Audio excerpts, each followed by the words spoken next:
I think too, there's a couple conversations worth having here because you've lived um, through regime changes. You've seen what goes into a good, productive regime, a vision, all of that, and you've seen when things can go haywire.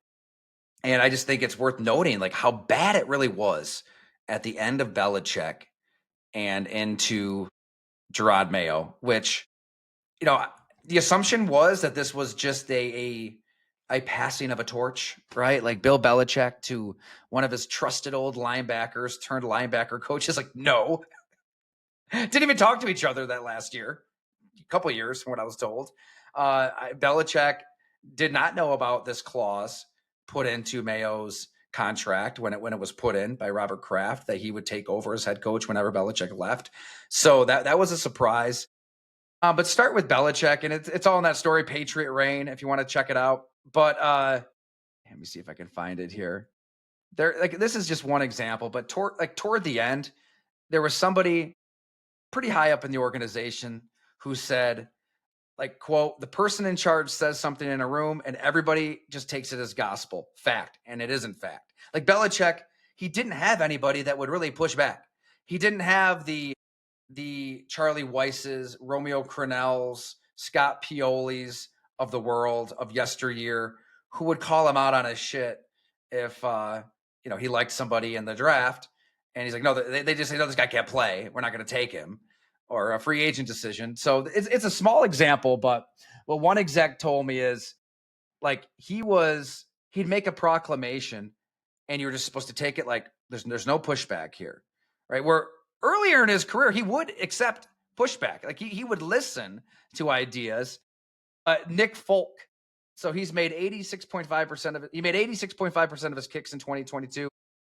Belichick couldn't get past the kickoffs, and he couldn't get past the fact that the Bills had two kickoffs returned for touchdowns. Remember the Naeem Hines game after Damar Hamlin dies and comes back to life on a football field, and it was like, you know, we got to get rid of this guy. He didn't not take into consideration that players couldn't get off blocks and maybe make a tackle. So they draft a kicker in Chad Ryland in the fourth round. He lasts one season. And when I wrote the story at that time, Folk had drilled 57 of 59 field goals since the Patriots moved on. So it was that kind of stuff throughout. But then it's also the fact that like they're just stuck in the Stone Age. Like Belichick ran everything and they were winning all the time. So when they get a new coach in Gerard Mayo and they're bringing in whatever it was, 17 coaches, like the moving expenses were embarrassingly low. They wouldn't even cover an entire family. Like I think Gerard Mayo was open to hearing this because he didn't know. Like, all he's known is the Patriots. So Alex Van Pelt, the OC, he's like bringing this stuff to his attention. Like the sauna at the facility is deteriorating. Like it's just breaking off. It's like they're bringing this stuff to him. The offensive line coach wanted like $15,000 worth of equipment that he had seen work. He'd been with Bill Callahan. So, I mean, that's not a lot of money in the NFL. But like all of this stuff, it was just a hassle to it'd get dealt with. Like they got that equipment. They got better moving expenses. I think they fixed the sauna, whatever was around. But it was like Gerard Mayo would spend half the day like figuring this shit out, getting it, talking to people on the business side or talking to people on the operations side. And that's time he wasn't putting into football.